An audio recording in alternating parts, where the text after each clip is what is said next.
Welcome to DT Madness, Chronicles from the Third Life, Episode 65, June 23rd, 2023.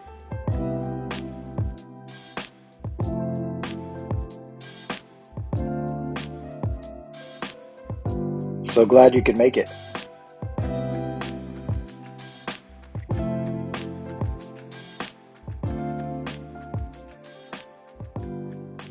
This is a special Friday night early edition for the podcast this week. Our good friends, Church of Six original, the Frasers are coming down tomorrow. So we gotta do a lot of time together. We gotta catch up. It's been a wild whirlwind, I think, for both of us. And anyway, they're coming down tomorrow, spending the day, and so I wanted to go ahead and get this one in the can, as they say in the biz. Um, it's been a good day. I'm kind of on my summertime now. I'll talk about that. Well, I'll tell you now. I've been grading AP exams. Has that been in the last two episodes? And we finally finished up earlier this week. So I think it was a 16-day affair. I pushed over 200 hours, which will be sweet for payday, but it was tough on the old eyes and the mind. And then I've been doing an AP seminar training, a new course I'm going to teach, and that ended this afternoon or this morning, really. And so now I'm good to go until August in terms of school. And so kind of celebrate and put on the playlist, played a little Lizzo, played a little I Look Real Good Today, whichever that one is, and some Taylor Swift, look what you made me do, look what you just made me do, which is the only one I like from her. And what else did we listen to? Summertime by Will Smith, of course. And I think one more. Oh, got to keep it low, low, low, low. The apple bottom jeans and the boots with the fur. Anyway, I was uh I was dancing for sure and getting a little crazy. My kids were looking at me with the side eye for sure. But dad is free for show. Okay, so but it was a cool day, man. Our friend Anna was able to come down, another original Church of Six participant. And so she lives in Austin. She works for the Austin city government. And so pretty cool. Basically Boiling Springs, Austin, Texas, pretty much the same. And so, we're just basically comparing notes about what it's like to run a city and all that. But now she was here for a week, and we got to see her earlier in the week for a good amount of time. And then Sarah and Sid took her back up to Asheville this morning and afternoon, and she left her Reese Pieces, and that's what's good. But and she said they're better in the refrigerator, and that's where I found them, which was cool. And they're really good when they're kind of cold like that. I don't know if that's what I'll always go for, but yeah, that was good. So Sarah and Sydney were going up to Asheville today and getting some chocolate factory. They stopped off and got me some flowers for the foundation tower because I need some color. And Sam is up in Asheville as well, working a wedding with Rach, and up at Biltmore. He sent us some pictures of what the scene looks like. He gets some crazy stories from that. He's like kind of the utility guy up there. He'll light some candles and he'll set some stuff up and carry some stuff back and forth, and manage the people who are at the bar, and in terms of making sure they don't end up drinking one too many or two too many. And so he's doing that tonight, and then he'll be back sometime, probably really late tomorrow. I guess the wedding is tomorrow. I don't really know what time. Like I said, the Frasers are coming down, and since we were here, or everybody was kind of scattered around while I went to get my coffee um, from Hannah's, and to maybe look for some flowers and get my car washed. I stopped off at school to talk a little bit about some supplies I might need. And during that hour or so, Isaac opened up his oil painting kit and got his Bob Ross on, his wet on wet technique. You cover the canvas with the liquid white, and then you hit it up with your yellow ochre. And he painted this misty mountain scene, and the water is just really cool looking. It really has the sparkles in it, and he put some happy little trees in there, and he ended up freehanding a little bit of it, which I think is the best. And what we did learn was that oil paint definitely smells the house up, especially when your thinner is not the odorless kind. Um, and that the cleanup is a little bit more difficult. And so we had to air the house out for an hour or two today, and I think he might have got a nice little oil paint buzz. Definitely looked glazed eyed, and um, and we tried to clean the brushes as best we can with the thinner, and I didn't really know what I was doing either, trying to help him. So we'll have to figure that out and get some experience on that. But man, if you follow me on Instagram, if you're DT Mattis on Instagram, then you can see some of the pictures that he. I think I put him on Facebook as well. So yeah, that made for a really cool day.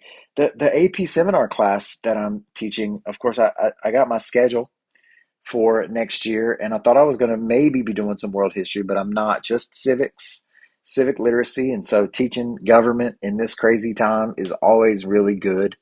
A lot of things that we can do.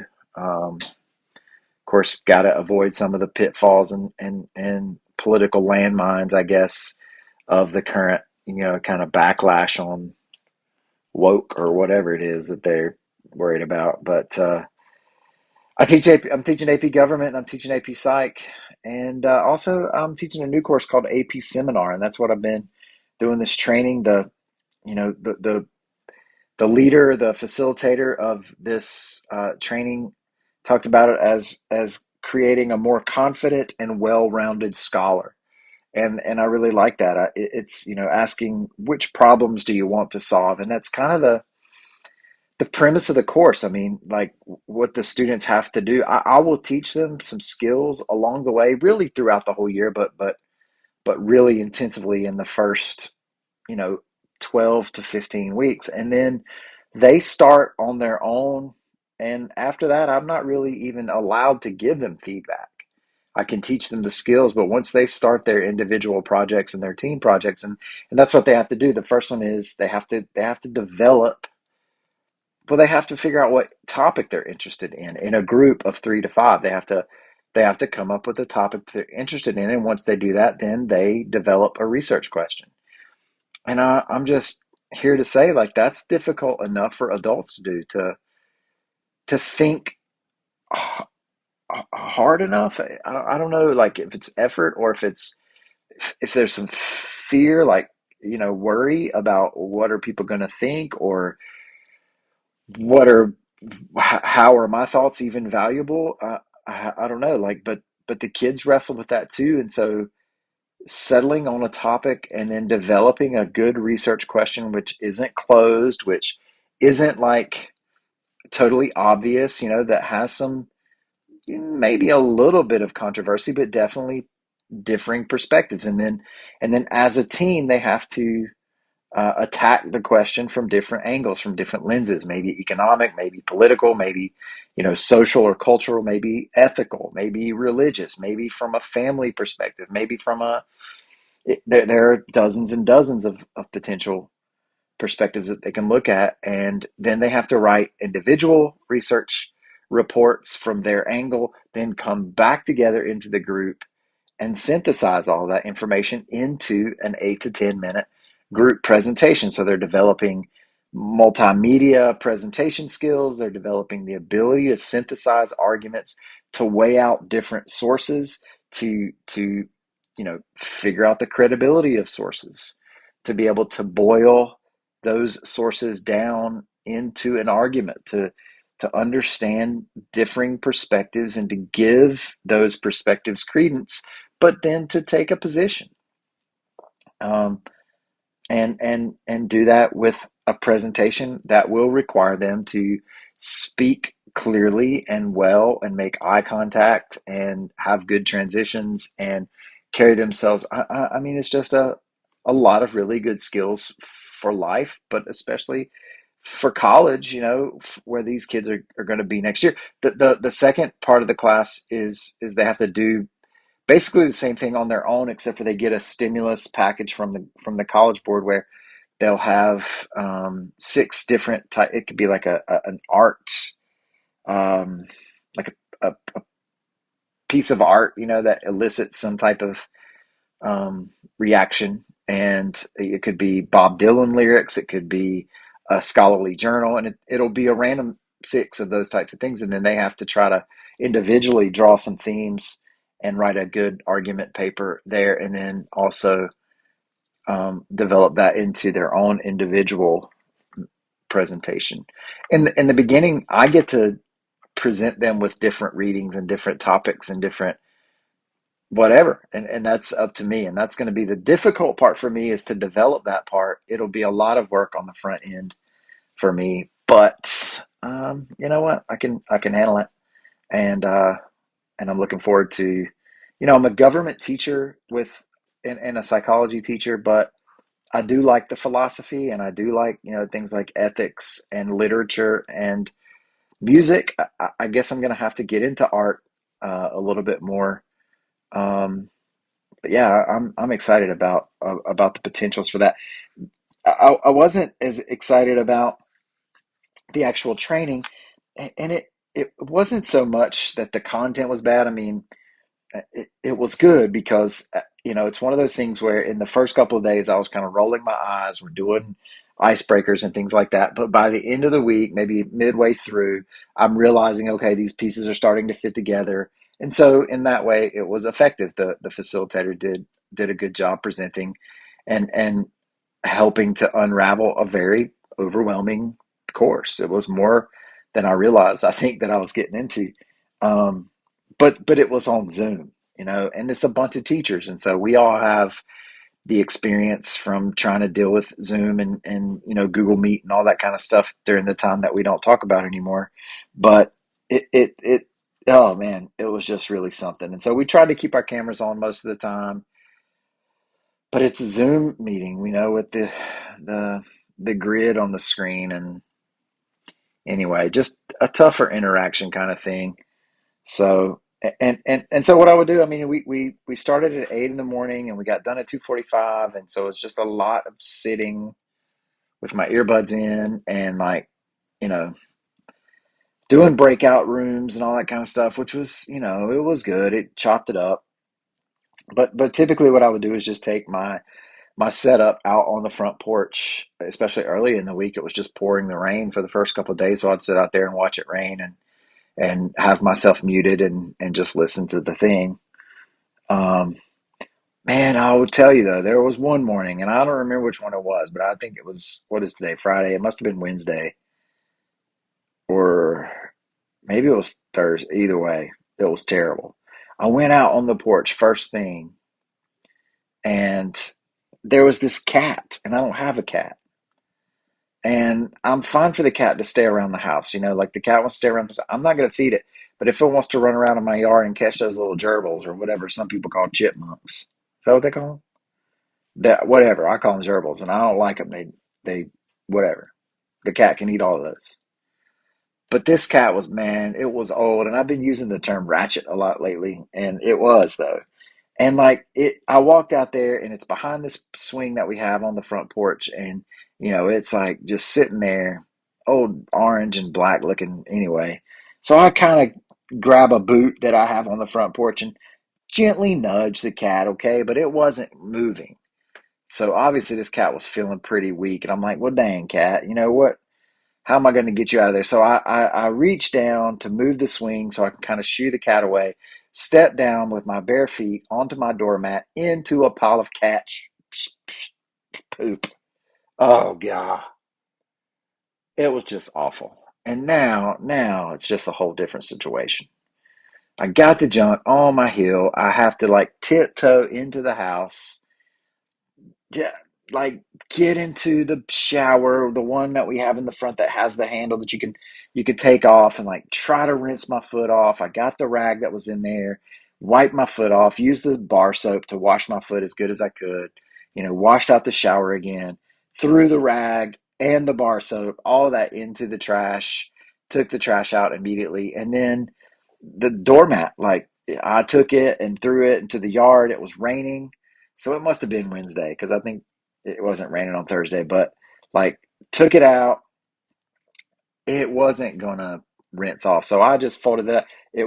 I would tell you, I'm sorry, I'm back and forth, but I'm just telling you, this is how rattled it got me. Is it was Thursday because it was trash day, and so I put the thing in a bag, the doormat, threw it into the trash can. Thankfully, it was the trash truck came right along about 30 minutes later and emptied all that out. Now I have a new doormat. I got a new doormat. It's got some fish, a fish reference on it. It says, "I hope you like 30-minute tweezer jams." If you know, you know. If the cat would have pooped on that one, it would have been real war. But anyway, I finally got all that stuff cleaned off my foot because I washed my foot like 4 different times, and then my hands about 6 different times, and then I sprayed Lysol all around the front porch, lit some candles. Oh man, the cat finally got up and wandered away. I mean, it had just the nastiest, like sickest sounding meow. It just, and I didn't really feel sorry for it. I'm not a cat guy. I'm just not a cat guy. I'm not really a dog person either. I don't have pets, and that's why, because I don't want to step in poop, especially cat poop. It's the grossest. Ugh, ugh. So anyway, it took me like an hour or two to kind of get that ugh feeling out of myself, and last night I sprayed a whole bunch of eucalyptus on the front porch because I read that that is a thing that would keep them from coming back up there. Because if it dumps on my tweezer mat, we're gonna have trouble. We are gonna have trouble. So anyway, that was a way that I started off the Zoom on Thursday. The person that did it, she was from Vermont. It was interesting. She taught at a boarding school in Vermont. There was just a bunch of different people. There was one guy who taught in an all girls school, several different Catholic school teachers. One that was at an what was it? I can't remember. I can't remember, but a school in New York that was focused all on basketball. A bunch of teachers down from Florida who were talking about how difficult it is to teach in Florida right now with all of the crackdown that Governor DeSantis and all his nonsense that he's got going on. But the lady from Vermont would say the word nitty gritty so much, and all I could, every time she would say it, I would in my head and sometimes out loud. And yeah, I had to make sure, you always have to make sure that you don't have the mute that it's on, like that you muted it because every time I would just think of Nacho Libre, like, okay, let's get down to the nitty gritty. Who is this Encarnacion? And like, oh man, it was just funny to me. Um, anyway, I looking up some. So we finished that up, man. We finished that up, and so I'm totally like I've just been jacked all day long because now I really am done. School ended at the end of May, but for most of June, I've been working and not necessarily getting paid. I got paid for the AP government stuff. But now I get to be like mayor, and we have our budget meeting coming up, and like, are we gonna raise property taxes? And there's just some interesting stuff going on in my town of 4,500. And because there's some people that want to begin to develop some stuff around here. And so we've got to weigh, how fast do we want to move? What types of developments do we want? And how much will the town be willing to give? And in terms of being lenient on our requirements for developments, like how big or if any, sidewalks and curbs and gutters and things like that, and how much green space do you have to leave? And because developers don't want to do that because they want to have more land so that they can make more money. And I mean, I get that part. um, so anyway, some pretty big decisions coming up as the old mayor of Boiling Springs, but our tax rate is really low and it makes it difficult to operate. And so I've got to try to be the guy to sell, to pitch, not only to council but kind of to the public that we need to raise our property tax rates. And you know how people love taxes. But anyway, kind of back to a different thing is I almost bought this shirt the other day because it has Dorothy with her little dog, from Wizard of Oz. And Dorothy is holding the little dog, and the caption for Dorothy says, "I miss Kansas." and the caption for the little dog says, "I miss the rains down in Africa." And I was almost about to buy the shirt, and but then I looked it up. I looked up the lyrics because, of course, the dog's name is Toto, and Toto sings the song Africa. But it's not "I miss"; it's "I bless." I bless the rains down in Africa. Oh, beautiful! And I know I've been singing the last couple of weeks. You guys are gonna sample my style and probably make money off of it. But man, I was so close to buying that shirt. So anyway, that's that.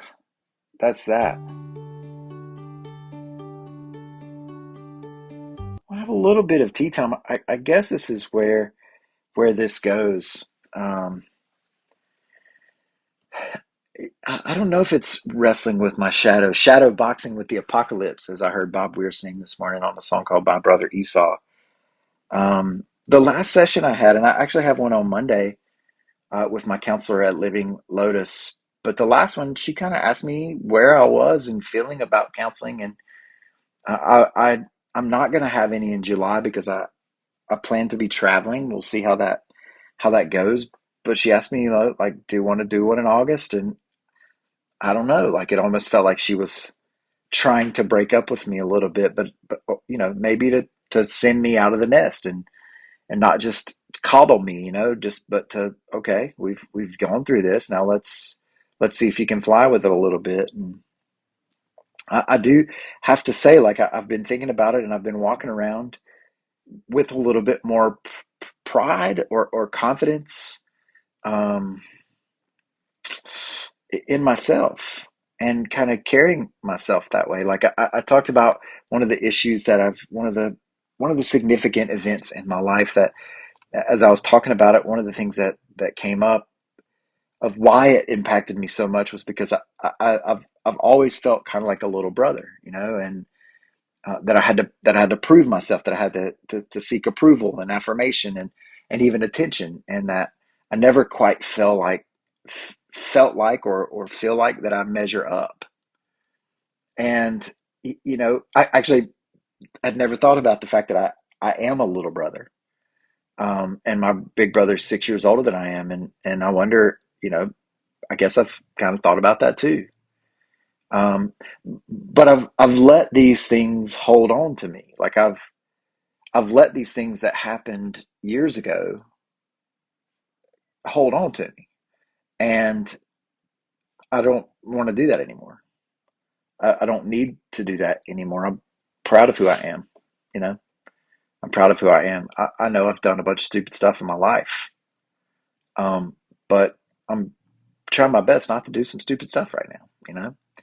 And I'm pretty proud of what I've got going on. I'm proud of who I am, and it's difficult to say things like that. It's not the thing you're supposed to say out loud, but it's important for me. I don't think of myself more highly than I ought. I don't mean that, but it's been really good to let that stuff go and not need to prove myself anymore, not need to have the approval of any of those people that were involved. And I don't mean that as a bitter thing. I really don't. Um, and so that's been really good. I have to say that my daughter wrote me a song, or wrote a song, and then made this print for me. That the song went along. She gave it to me. I'm gonna make some more noises in the Nook here, and so I can see this thing clearly. Make sure what it says. But it says, "I'm just like my daddy, and my daddy's just like you." Because the song that she wrote is about my dad, and my dad, of course, is very sick, and his body is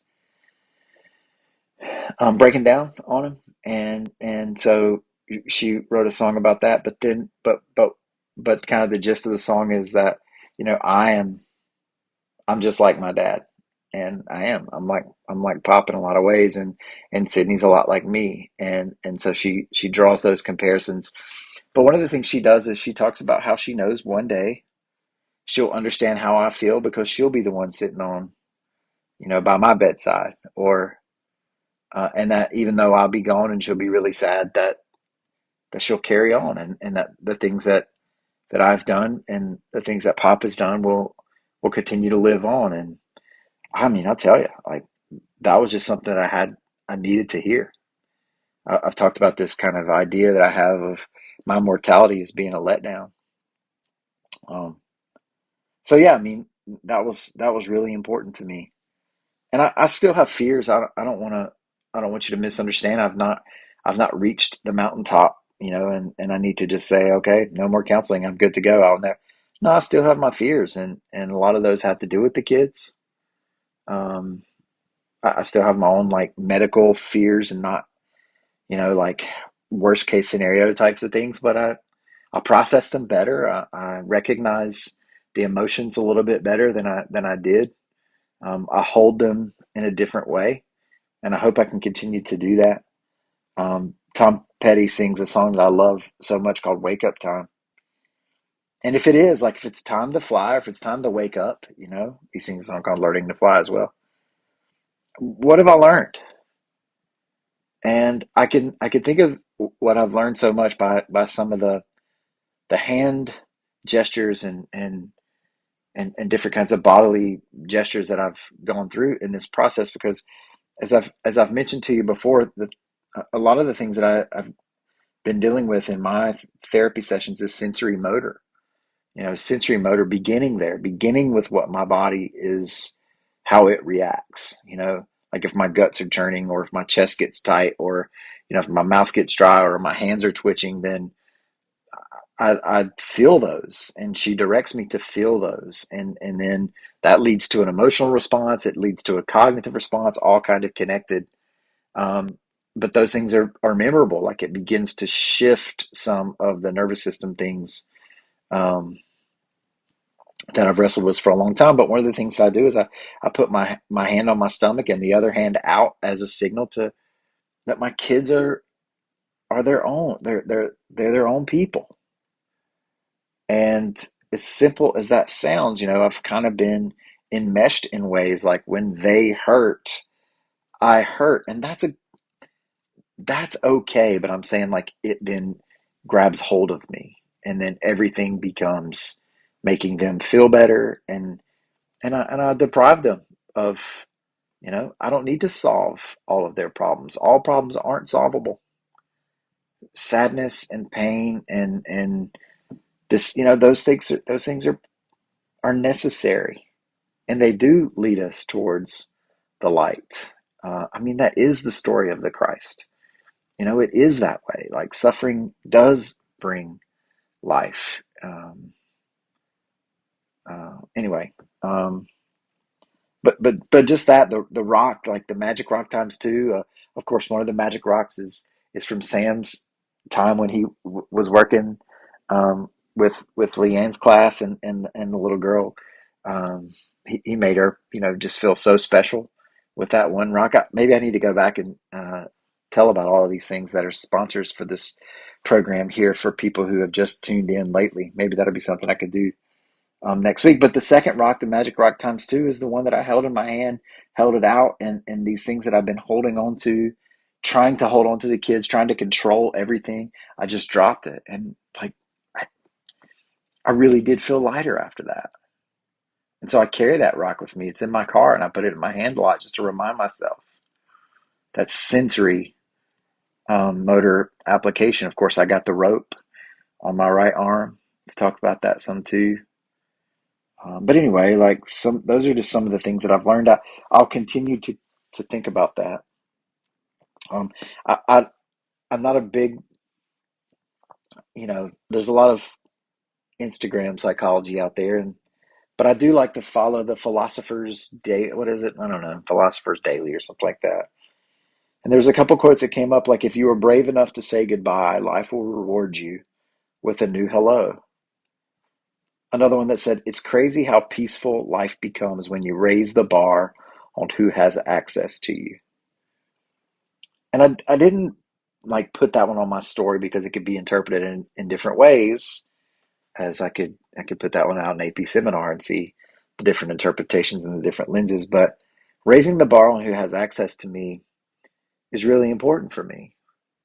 And what I mean by that is I do have this kind of idea of me being the little brother. No matter how good of a mayor I might be or how good of a teacher I might be, I always feel like I fall short in other people's eyes. And I'm always trying to make sure to massage the way that they view me and to try to make sure that they view me in the best positive light. And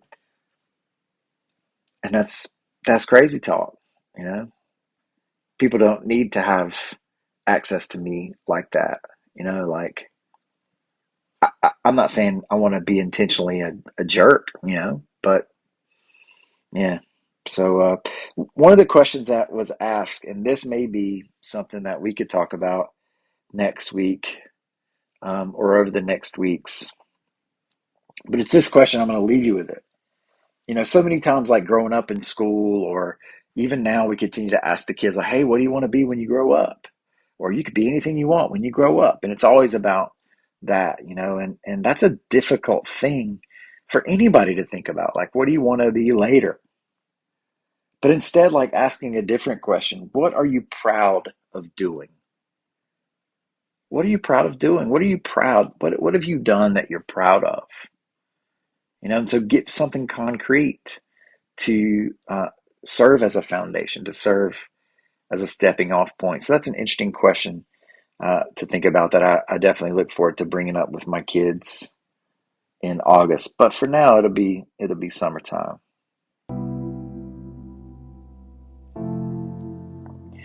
So this is a Church of Six production brought to you by the Bucket of Life, the foundation tower of stone with its new flowers, the wall of belief, so important, magic rock times two, the token of hope, and the rope. I've tried to come up with new R's, and now on our whiteboard on the refrigerator, people write all their different things, and one really good one was the rope of Riz. Yeah. The rope of reflection. It's good to reflect on where you've been, to reflect on what you've learned as you've come through some storms. The rope of restoration. What you got? What's a good R for the rope? If I'm on one end and you're on the other end of the rope, we could pull each other out when we need to. I don't guess we should be pulling at the same time, but that's not the point. Nothing divine is desperate. May all your circumstances serve to awaken compassion, and as you go, teach peace. Don't forget to believe, y'all, and be live. Peace, my friends.